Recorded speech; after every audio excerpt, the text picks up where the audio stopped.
I'm Naomi, sitting in a local restaurant, surrounded by my elated team and an old colleague, Talia. I'm still riding high on the wave of victory.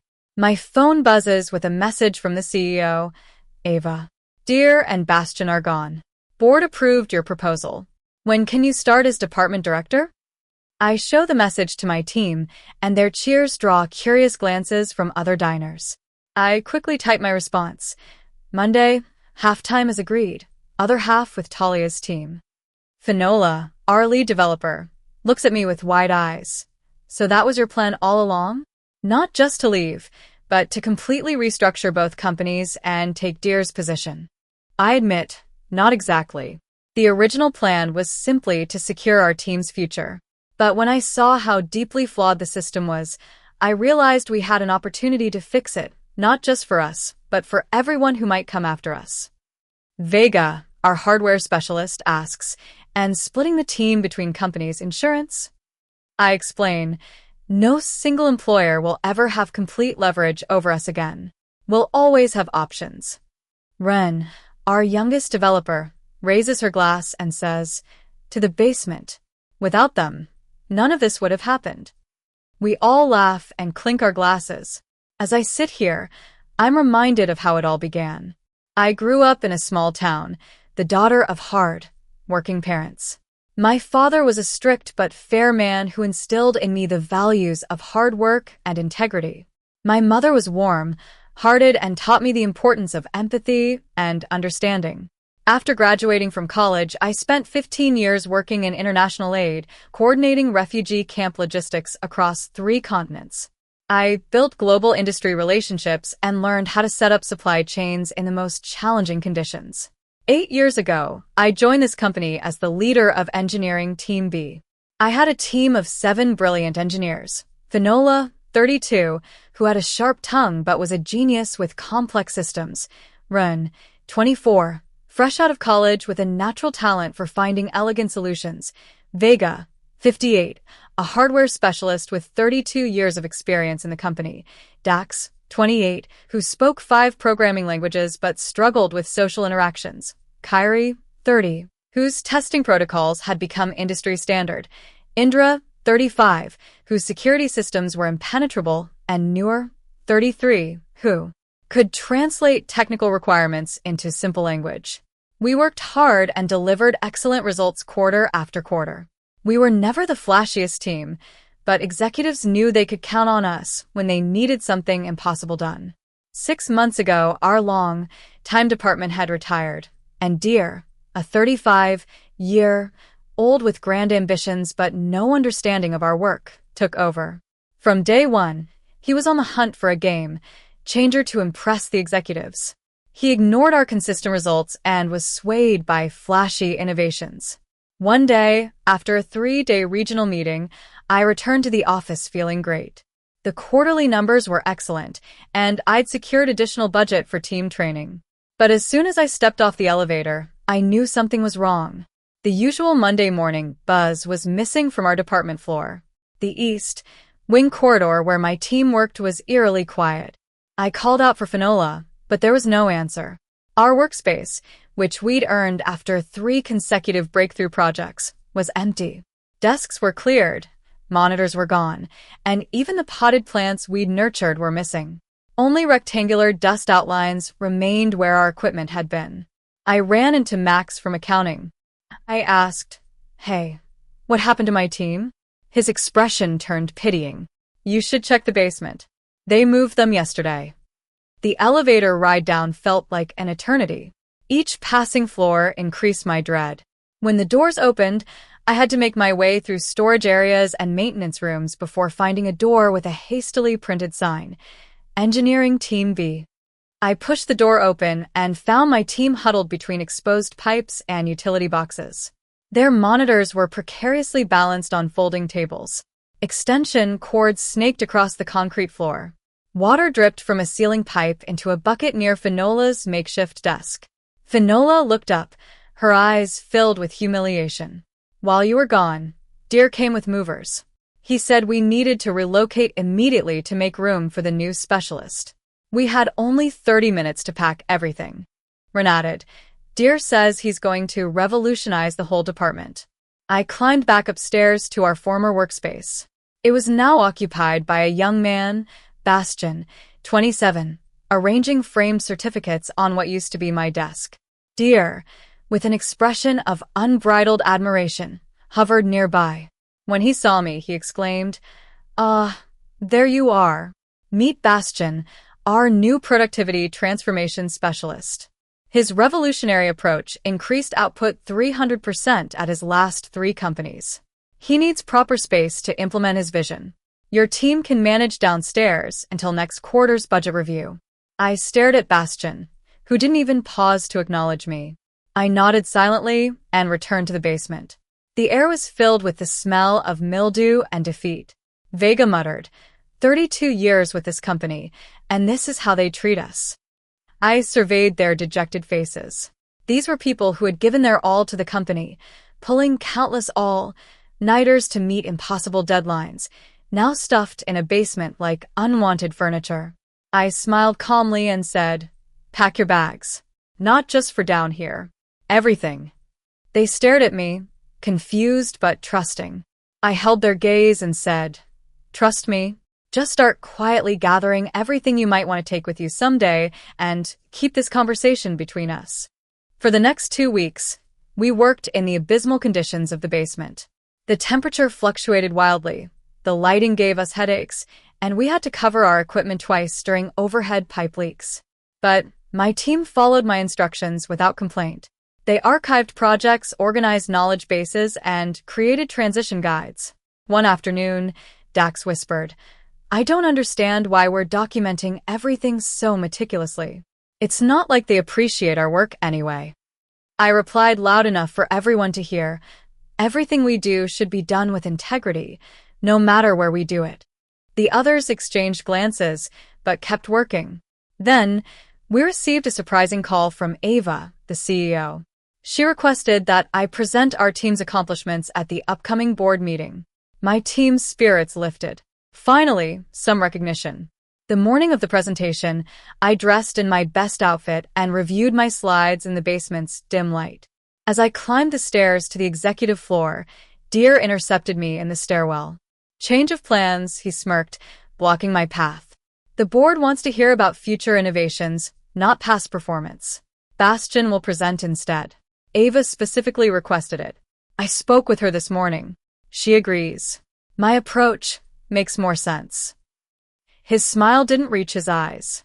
The board needs to hear about where we're going, not where we've been. You can go back to your workspace. My team deflated when I returned with the news. Rin glanced at her half-written resignation letter on the screen and asked, so, this is it? We're just giving up? I replied, my voice steady. Not yet. Keep packing quietly.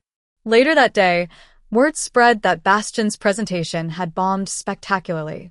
Board members had asked technical questions he couldn't answer, exposing his shallow understanding of our core business.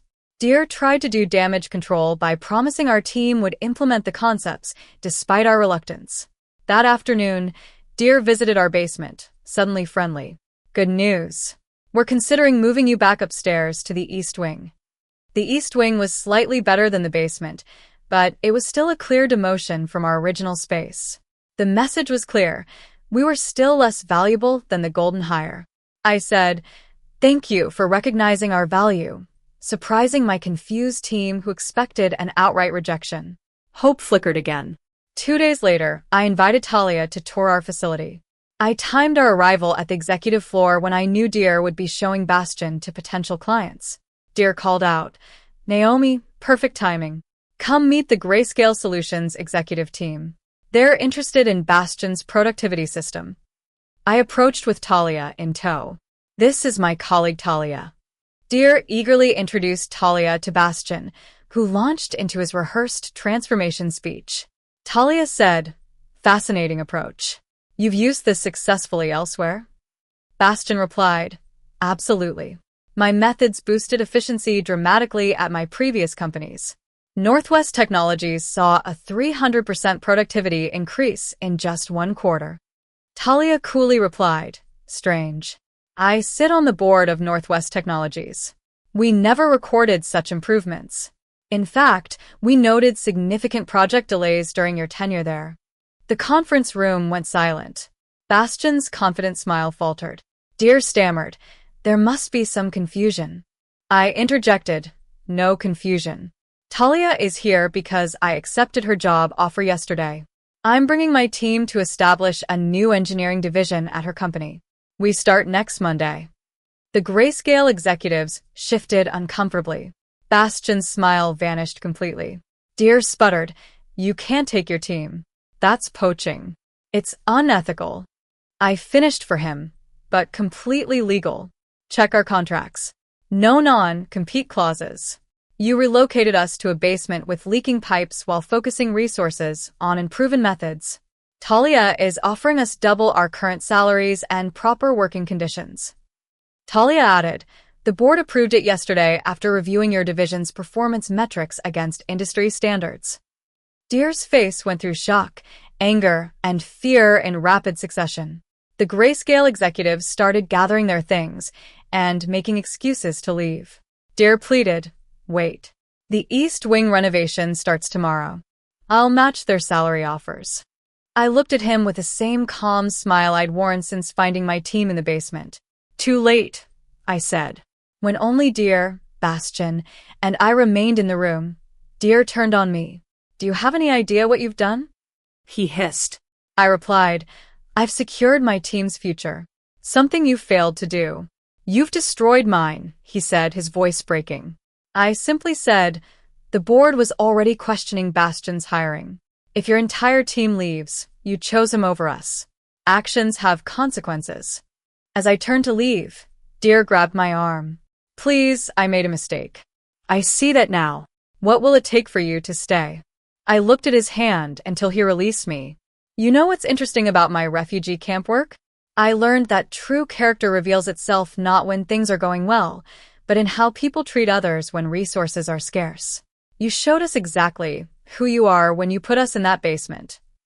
I walked out, leaving Deer standing there with his golden hire. Back in the basement, my team waited anxiously. When I returned, I told them, it's done. Talia offered us all positions, double our current salaries, proper equipment, and a real office with windows. Ren let out a whoop, and Vega asked, are you serious? I confirmed, completely. Contracts are being drawn up as we speak. We start next Monday. The celebration was muted but emotional. These were not just colleagues, they were family. Noor squeezed my hand and said, I knew you wouldn't leave us in this basement forever. But how did you pull this off so quickly? I hesitated. It wasn't quick. I've been laying groundwork for months. They were confused. Indra asked, months? But the basement thing just happened 2 weeks ago. I sat on the edge of a folding table and said, the basement was just the final straw. I saw where things were heading the day Deer arrived and started talking about fresh perspectives while ignoring our track record. Akiri asked, so, you've been planning our escape all this time? I corrected, not exactly an escape. More like an insurance policy. I started documenting everything. Our contributions, Deer's dismissals, project successes he took credit for. I reached out to old contacts, including Talia, just to reconnect. When things started deteriorating, those connections became more important. Dax, always perceptive, studied my face and asked, there's more to this than just finding us new jobs, isn't there? I said, let's focus on the transition for now. We have 1 week to wrap things up properly. No loose ends, no unfinished projects. We leave with our professional reputations intact. Finola asked, what about Deer? Does he know we're all leaving? I confirmed, he does, and he's panicking. The board was already questioning Bastian's hiring and the resources allocated to him. Losing an entire specialized team in one stroke is going to raise serious concerns about Deer's leadership. Vega muttered, 32 years, and he sticks me in a basement. Indra, the pragmatist, asked, what's our strategy for the next week? I said, we work professionally, thoroughly, and without complaint. We document everything meticulously. We prepare transition guides for our replacements. We act with complete integrity. Ren asked, why? Why help them after how they treated us? I explained, this isn't about them. It's about us, about who we are. And because the best revenge isn't what you do to others, it's what you build for yourself. I also told them, Talia isn't just offering us jobs. She's creating an entirely new division with us as the core team. We'll have autonomy to build something from the ground up. This news shifted the mood from cautious celebration to genuine excitement. For the next 3 days, we worked with mechanical precision. On the 4th day, Deer appeared in our basement, looking haggard. Naomi, can we talk privately? He asked, his voice lacking confidence. I said, anything you need to say can be said here. We don't have secrets. He shifted uncomfortably and said, I've spoken with the executive team. They've authorized me to offer your entire team a 15% raise, effective immediately. We're also expediting the renovation of the East Wing. You could be back upstairs by next week. I noticed he didn't mention what would happen to Bastion. I said, that's very generous, but we've already signed contracts with Talia. He pressed, contracts can be broken. I'm sure there are clauses. I interrupted. One, there aren't. Talia's legal team made sure of that. Deer's professional veneer cracked. Please, Naomi. I admit I made a mistake with the basement situation, but this is going to destroy my career. The board meeting is on Friday, and if I have to announce that our entire engineering team resigned. I almost felt sorry for him, but I said, the basement wasn't a mistake, Deer. It was a revelation. It showed us exactly how much you valued our contribution. You chose Bastion's empty promises over our proven results. Now you have to live with that choice. He left, shoulders slumped. That evening, Ava called me. She asked, is it true your entire team has resigned? I confirmed, yes, we've accepted positions elsewhere. She said, I'd like to meet with you tomorrow morning. Just you, not your team. 9 o'clock in my office. When I returned to the basement, my team asked what Ava wanted. I said it was probably just an exit interview, but I knew it was more. I slept poorly that night, rehearsing scenarios in my head. The next morning, I went to Ava's office. She sat behind a minimalist desk, reviewing documents. When I entered, she removed her glasses and said, Naomi, I appreciate you coming. She studied me and said, I've been reviewing your team's contributions over the past 5 years. Impressive work. Consistently delivered with minimal resources. I replied, thank you. My team is exceptional. She then asked, why are they all leaving simultaneously? The basement relocation seems insufficient as an explanation. I maintained eye contact and said, it wasn't just the basement. It was what the basement represented. When Deer moved us downstairs to make room for Bastion, he sent a clear message about our value to the company. The basement was just the physical manifestation of how he, and by extension the company, viewed our worth. She leaned back and asked, and you think I share this view? I said carefully, with respect, you approved Bastion's hiring and the resources allocated to him despite no proven track record. So yes, I assumed you endorsed Deer's approach. To my surprise, she laughed. Deer convinced the board. Not me. I was outvoted. And now I get to say I told you so at tomorrow's meeting. Her expression sobered. But losing your team is too high a price for being right. She slid a folder across the desk. This is what I'm prepared to offer to keep your team here. Not under Deer. Reporting directly to me. I opened the folder and scanned the document. The terms were exceptional, better even than Talia's offer. Autonomy, resources, recognition, and compensation that reflected our true value. For the first time since this all began, I felt my resolve waver. I asked, why now? Why not 6 months ago? She said simply, politics. The board wanted to give Deer a chance to implement his vision. I couldn't undermine him openly, but this situation changes things. I observed, you're using our resignation to consolidate power. She didn't deny it. Mutual benefit, Naomi. You get what your team deserves. I get to restructure without internal warfare. I said, I need to discuss this with my team. She said, of course, but I need an answer by end of day. The board meets tomorrow. As I stood to leave, she added, "There's something else you should know. Talia and I have history. This isn't the first time she's recruited from us after disagreements." I returned to the basement, my mind racing. I told my team, "Ava wants us to stay." New department reporting directly to her. Better terms than Talia's offer. The team had a long and honest discussion. Fears were voiced, hopes were articulated, and trust was questioned.